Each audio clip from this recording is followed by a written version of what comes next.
welcome back to another episode of The Real Talk. Welcome back to another episode of The Real Talk. Hey guys, welcome back to another episode of The Real Talk. Welcome back to another episode of The Real Talk.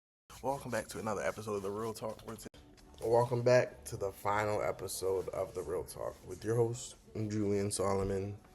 So, this video is a little different because, of course, I don't have a guest and I don't have anybody to interview. It's just me talking about my experiences from the videos and what I've gained from doing this. So, for me, one of the biggest challenges, honestly, was, I'm going to say, time management.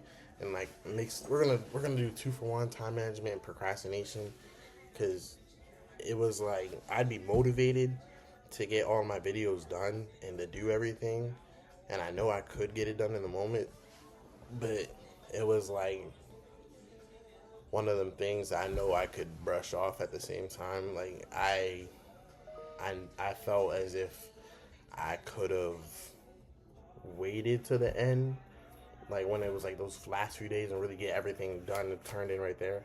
But with the first round of turning all my videos in, I learned really fast that is not the way to go. That really sets you back, actually, like a lot. So when I did my first 4 videos, I kind of procrastinated and waited until the last minute to really get a lot of them in. But with the second round of the videos, I really got the videos done a long time ago, and they were just sitting in the vault. Like I was just waiting to really like turn them in. So I guess you can throw that one in procrastination. But another thing that I personally struggled on was, at first, was finding people to do the interviews, because I was really looking for athletes, and a lot of the time they would really be bluffing. Like they would sit there and they'd be like that they want to do it one day, and I go text them and I call them, I hit their phone, and they're like, "Oh, actually, today's not gonna work for me. So can we like move it to another date?" It was like running into a lot of that. Like I was doing a lot of interviews for like the men's basketball team and the girls, but a lot of times they would do the interview and they wanted to do the interview until it was time to do the interview, and they're like nowhere to be found. So I started going back to finding a lot of people that I knew personally and just interviewing them, rather than trying to go get one of like the athletes I personally didn't know, because they didn't seem like they were really respecting of the time, and it wasn't like I couldn't really blame them. So it was just like knowing that and just moving accordingly. I'd say that was definitely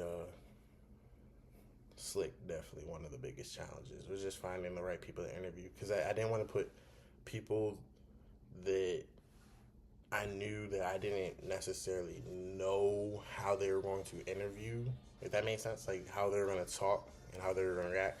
So I didn't want to get someone that they were going to be like cussing and saying a bunch of crazy things. I wasn't going to know what they were going to say necessarily. So I was really trying to find people that would be good to be put on camera in front of people.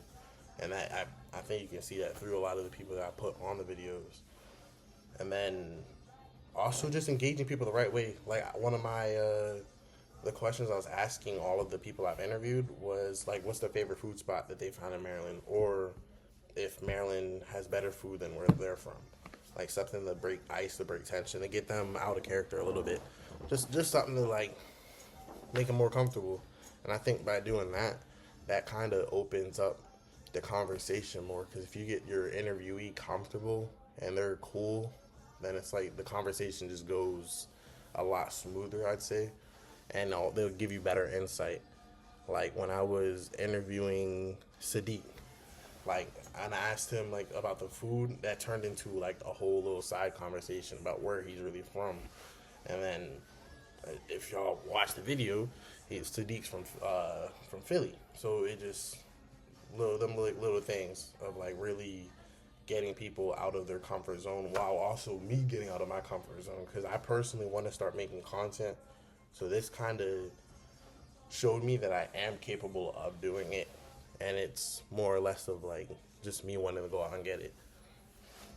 But I will say that I personally enjoyed it, because it was something that I wanted to do, but then it was like I got forced to do it in a different light.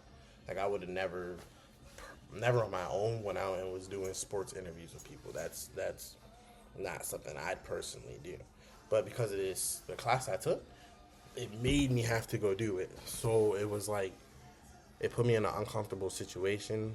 But at the end of the day, it kind of bettered me because I was doing something that I low-key wanted to do.